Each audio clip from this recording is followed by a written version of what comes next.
Y ahora sí, vamos con Sergio Valdés, que se encuentra en el Poder Judicial. Asimismo, queremos saber qué decidieron las personas que están permaneciendo en el interior de la sala de juicios orales. Sergio, adelante, te escuchamos. Sí, muchas gracias. Un saludo para teleaudiencia. Conferencia de prensa, último momento aquí en el Poder Judicial.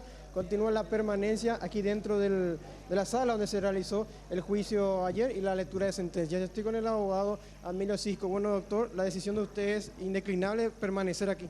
Asimismo, esto es una medida de fuerza en el sentido de que lo ocurrido ayer es una calamidad en lo que es desde el punto de vista jurídico por la sentencia emitida por el tribunal en la que ni siquiera ha dado una explicación de por qué razones decidió condenar a esta persona y con unas penas excesivas. Entonces, esto es un llamado a todas las organizaciones fraternas, no solamente que están afectadas a estas cuestiones campesinas, sino para toda la República, atendiendo que el problema judicial de la corrupción afecta a todo el país, a cada ciudadano que habita este territorio. Son 17 personas que van a permanecer aquí, entre familiares, y si nos pueden aclarar exactamente quiénes son y qué medidas van a tomar aquí. Bueno, solamente la permanencia y emitir algunos comunicados, alguna conferencia de prensa en la cual estaríamos transmitiendo justamente cuáles son las decisiones tomadas internamente y externamente, porque a partir de hoy nosotros estamos supeditados también a la decisión de varias organizaciones externas. De momento, hasta la lectura de la sentencia del próximo lunes, van a seguir aquí entonces, ¿no?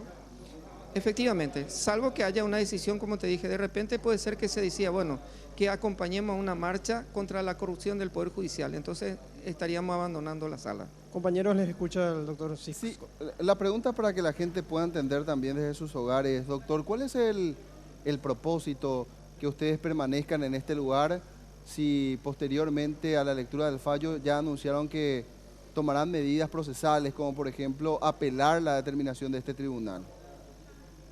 Bueno, el objetivo es sencillamente, todos sabemos que cotidianamente se cometen hechos de corrupción en los tres poderes del Estado, pero como que estamos en una defensa como defensores y estamos también como abogados, nosotros tenemos la intención que la ciudadanía tome en cuenta de la gravedad de lo ocurrido en la fecha de ayer, porque estamos bajo un sistema judicial manejado por personas que están ligadas a la corrupción en un tribunal totalmente parcialista, han perdido la imparcialidad y también ha demostrado que están bajo la injerencia externa, han perdido lo que es la independencia. Con un tribunal de esta naturaleza, evidentemente no puede haber justicia.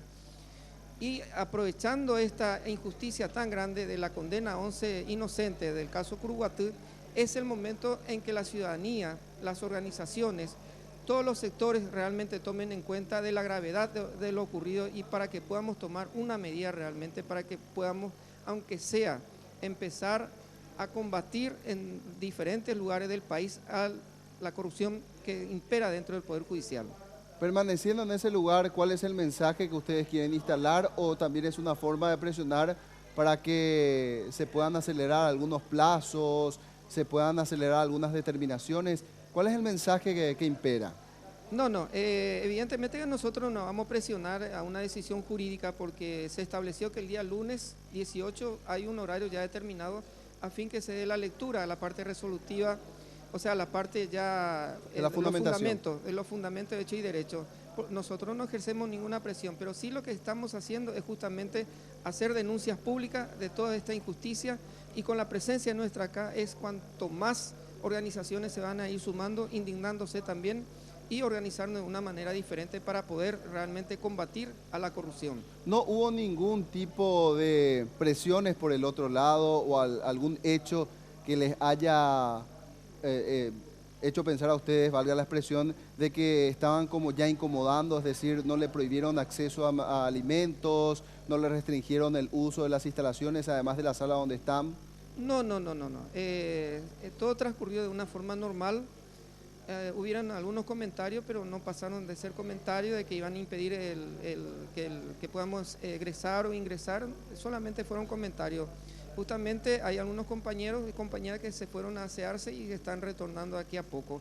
Inclusive los derechos humanos, o sea, la parte del Poder Judicial, la Secretaría de Derechos Humanos nos ha prohibido de café y de algunas galletas también, lo cual consideramos algo muy loable de parte de ellos. No tenemos ninguna queja al respecto en lo que haga referencia de una manera así a los dueños de casa. Perfecto, doctor. Muchísimas gracias por su tiempo. Gracias por la atención de ustedes, muy amables. Compañeros, Sergio. vamos a escuchar brevemente lo que dice el doctor Azuaga, que está planteando unas quejas con relación al ingreso de alimentos. Escuché en la conferencia de prensa, íbamos tres, los nuevos sumariados, ¿verdad? El doctor Lescano Claude y como así también el colega Amelio Cisco. Pero el que está confirmado soy yo porque me llama hoy a las 7 de la mañana para que yo me presente en la superintendencia para retirar mi notificación de sumario. No me voy a presentar, ellos saben dónde ubicarme, yo estoy acá y si ellos quieren entregarme el motivo del nuevo sumario, le estoy esperando acá y aprovecho este medio. ¿Cómo? ¿No agravaría tu situación eso?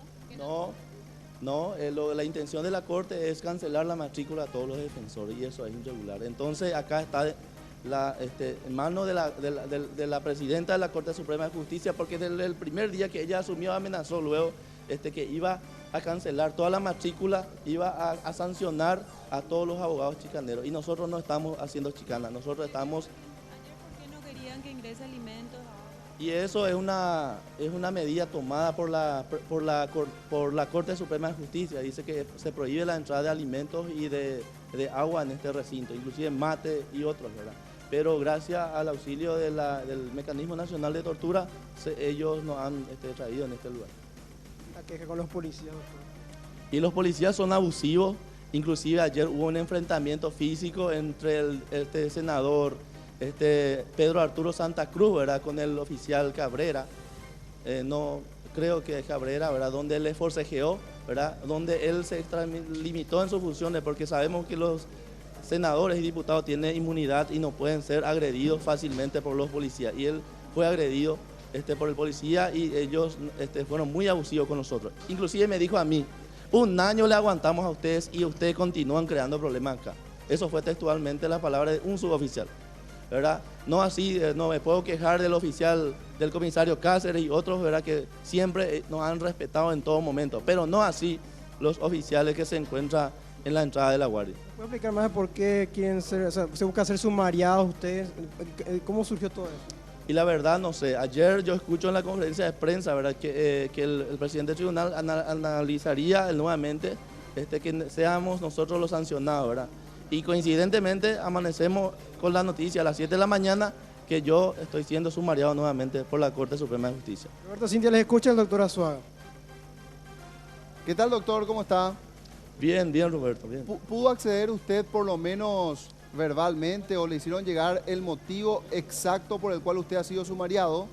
La verdad que no sé, porque me llamó hoy a las 7 de la mañana un secretario de la Corte y me dice, ¿verdad?, que yo falté respeto a la fiscal Liliana Alcaraz, y ese es el motivo del sumario, ¿verdad? Y el presidente del tribunal ha decidido remitir mis antecedentes a la Corte y la Corte ha decidido a través de su superintendencia abrirme un sumario administrativo para la cancelación de matrícula. ¿Habrá sido por lo de Macumbera, cree usted? Bueno, lo de Macumbera es ella misma, ¿verdad?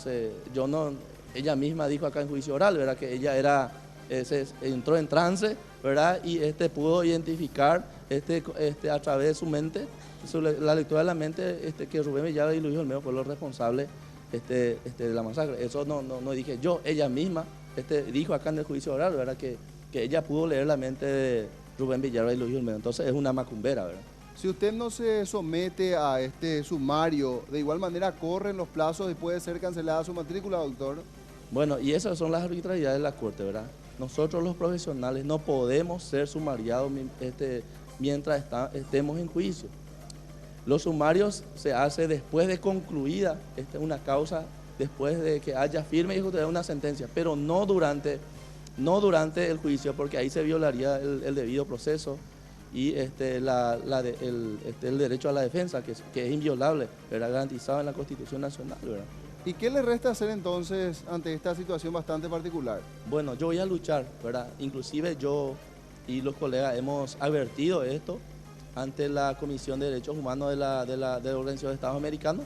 Eso yo voy a utilizar eso como prueba, ¿verdad?, porque ellos no me podrían abrir un nuevo sumario sobre un mismo hecho. Yo ya tengo 2 sumarios, entonces voy a utilizar eso como prueba.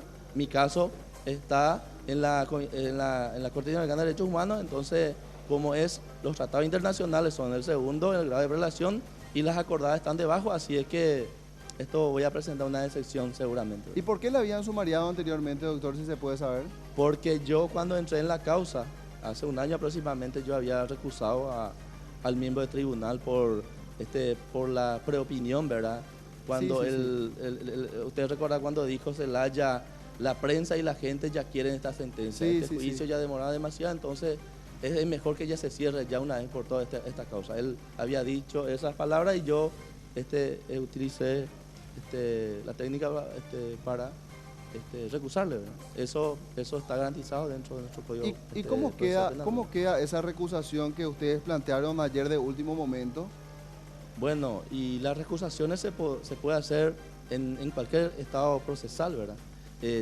Nosotros hicimos antes de la sentencia, pero el presidente del tribunal se hizo del ñembotaú, se quedó porque él nos puso enfrente de nosotros los cascos azules y él también. Nosotros no le pudimos ver. Y yo me subí encima de la silla, le grité y él le ordenaba a su secretaria que lea la sentencia, que lea la sentencia. Entonces, en forma patotera también actuaba irresponsable de Trinidad Zelaya, un delincuente. Es un delincuente porque él fue esposado por coimero. Hay documentos, ¿verdad? Y gracias a los políticos él fue salvado, ¿verdad? Y premiado después como juez de garantía, ¿verdad? Y ahora como presidente del tribunal de sentencia, ¿verdad? Bueno, son elementos que se van sumando a esta ya controvertida decisión judicial, doctor. Asimismo, estos tres jueces, ¿verdad? Tienen frondosos antecedentes. Yo no sé si es el premio, ¿verdad? De que se le mantenga acá, ¿verdad? Usted va a dictar sentencia de acuerdo como nosotros queremos, o si no, vamos a sacar del freezer tus antecedentes. Seguramente de ahí vino, ¿verdad?, la dura condena en contra de los procesados, porque los tres tienen frondosos antecedentes. ¿Quién tiene el interés de que esta sentencia tenga este resultado? O sea, ¿quién está detrás de la condena de estos campesinos si es que ustedes dicen que hay alguien que opera desde arriba? Y yo creo que alguien del Poder Ejecutivo y también de esta Corte. ¿Y con qué propósito, doctor? Y para cerrar, como un mismo señor dijo, ¿verdad?, para cerrar esta página, ¿verdad?, de esta historia de la masacre de Curuguate. Recordarán, ¿verdad?, una persona dijo eso alguna vez, ¿verdad?, para cerrar esta historia. Muy bien, muchísimas gracias, doctor Azuaga. A las órdenes, a las órdenes.